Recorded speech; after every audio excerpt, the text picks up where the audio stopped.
Luther's velvety instrument. Luther Vandross possessed a voice that was nothing short of extraordinary, a rich, velvety instrument that effortlessly traversed the entire spectrum of human emotion. It could soothe the soul like a gentle caress, yet also ignite passion and excitement with its power and intensity. There was a richness to his tone that conveyed a sense of wisdom and experience, as if each note carried the weight of a lifetime of emotion. Incredible versatility and control. What truly set Luther's voice apart was its incredible versatility. He had an astonishing vocal range that allowed him to effortlessly transition between sultry lows and soaring highs, showcasing both the depth and agility of his instrument. Moreover, Luther possessed impeccable control over his voice, allowing him to effortlessly navigate the intricate melodies and dynamic shifts of his songs. Whether he was expressing joy, longing, heartache, or ecstasy, Luther had a remarkable ability to connect with his audience on a deeply personal level. His performances were imbued with genuine feeling, drawing listeners into the very heart of his music and leaving an indelible mark on their souls.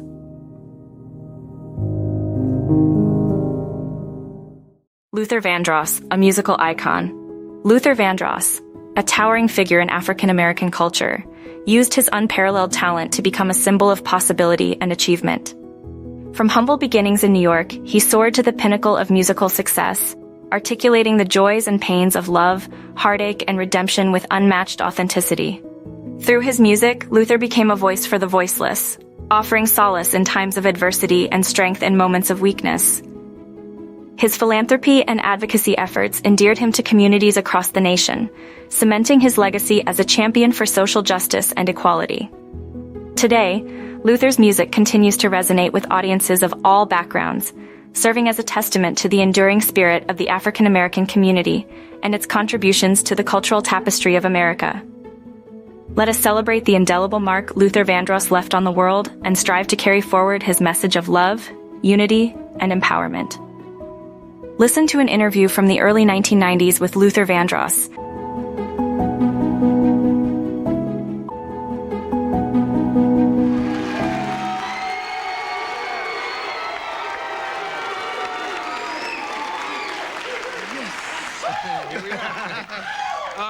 Okay, let's see. The album has been out how long? 2 weeks. And it's already sold 1 million copies.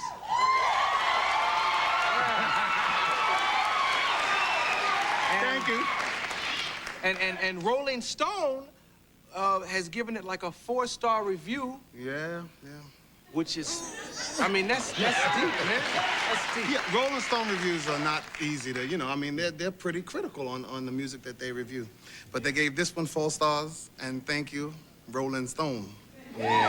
That's what I'm talking about. I went through, last night I went through like a bunch of old Luther. Last night you didn't do nothing but watch that rerun of Diana Ross, okay? That's all he did last night.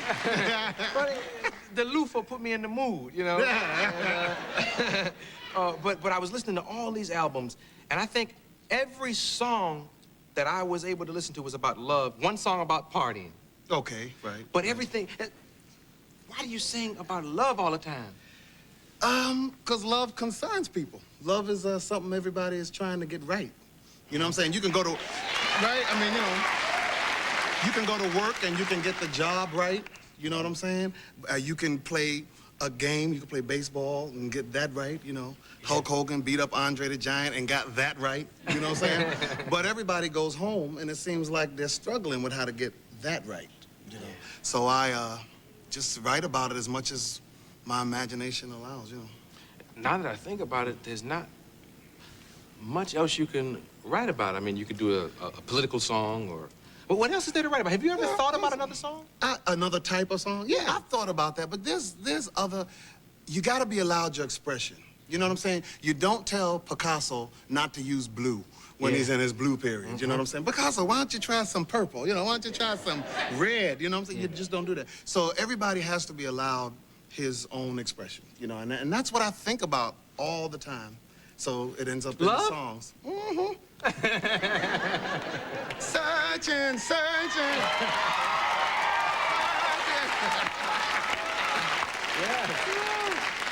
Well, we don't mind. All right. We don't mind because I'm a huge fan of yours, and I can't wait to hear the Martha Wash duet. Oh, now Martha was on your show. Yeah, Martha Wash is a lady who, for so long, has been denied what she deserves. She's the voice on CNC Music Factory. Everybody dance now. That's Martha Wash. And Black Box. Black Box, and she was one of the Weather Girls Yes. as well. So I called her up, and I thought it would be a great idea, to get somebody coming through the door. And I saw her on here, and and I saw her in Billboard magazine in a picture. It showed how she was signing with RCA. I said, well, this would be, really great to get somebody who's just coming into the whole scene in that kind of forceful way, And it worked out great. We had the best time in the world in the studio. Best time in the world, yeah. Yeah, Martha was here, and this will be an interesting subject for you and I mean, but to I get didn't into. kiss her like you kissed Diana Oh, last would night. you stop? Okay, now, when she was here... But Arsenio, see... Okay. Okay, no, go ahead. No, go we ahead. can talk about Miss Ross. No, But see, first of all, I know the reason you keep bringing it up is because you, too, grew up on some Miss Ross. Oh, yeah. And, I sure did. I love Joe Piscopo, right? I love Joe Piscopo. But I was sure counting on Diana Ross's butt to be the last one that sat here before I sat down tonight.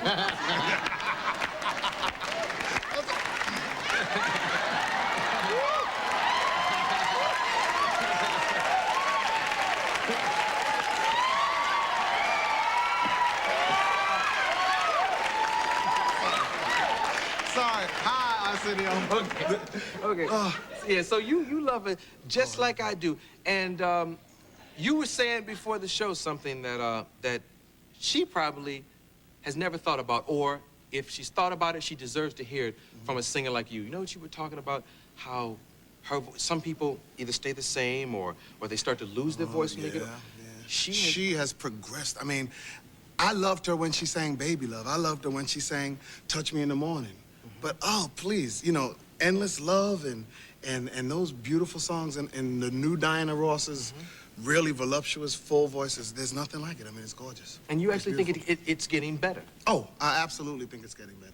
Absolutely. The tone. See, I'm big on tone, you know what I'm saying?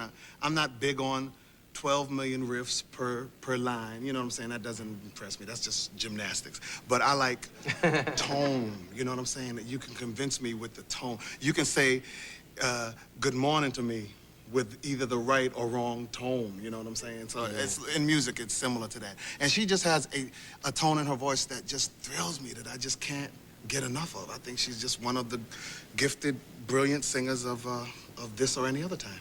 So you think, yes.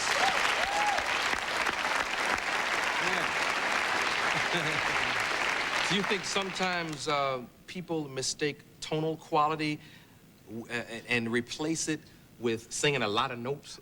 Yeah.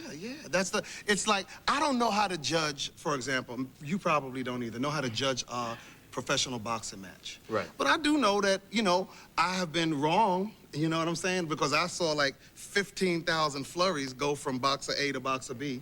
And boxer B still won because of the rating system of it all is such that you might not be able to know. You can be dazzled by a lot of movement and a lot of action, when in actuality, it's the subtle things that someone else does that really hits home for the long run, So I'm into subtlety.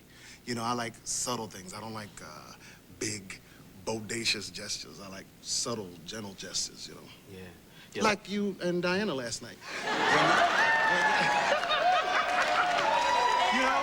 Wasn't that subtle? No, okay, I'm sorry. Hi, Arsenio. Okay, we're gonna take a commercial, and we're gonna come back, and we're gonna treat each other right. Okay. We're gonna come back. We're not gonna talk about Miss Ross no more, okay? No more. Michael, count it off. We're gonna come back.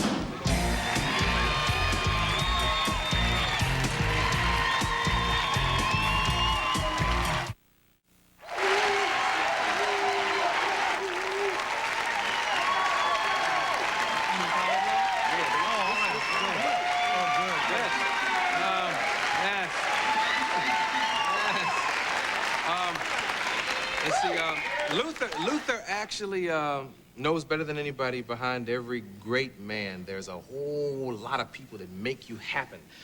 Tell me who was back there. Okay, my singers, that's let's see, that's Lisa Fisher. Yeah, you know, she has her own record out. Yep, she's coming soon. We have Tawatha Agee. We have Sissy Houston, Whitney's mom. Yeah. And my niece, Tammy, and we have, let's see, Cindy Mizell and Paulette McWilliams, Brenda White. And did I leave anybody out? Because I'm going to get headlocked if I did. Incredible musicians, I mean... Oh, Nat Adley Jr., Marcus Miller is back there. So. I mean, it's all that stuff you see when you read the back of the album, they all They're here. right there.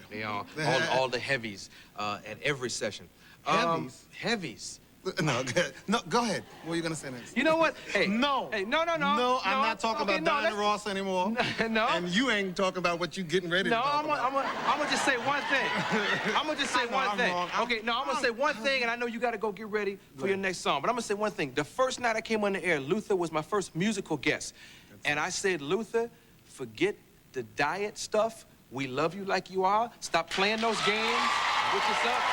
We love you any way you are. Thank you. Thanks. So, I believe you. I've always told you, man. You have always told me that, all the time. You've been one of the people who encourage me all the time to just take it as it goes. He really has. He's a good friend. Okay, I'll let you go and prepare. What's the next selection you're going to do after We're going to do a song called I Want the Night to Stay and Last. You know that?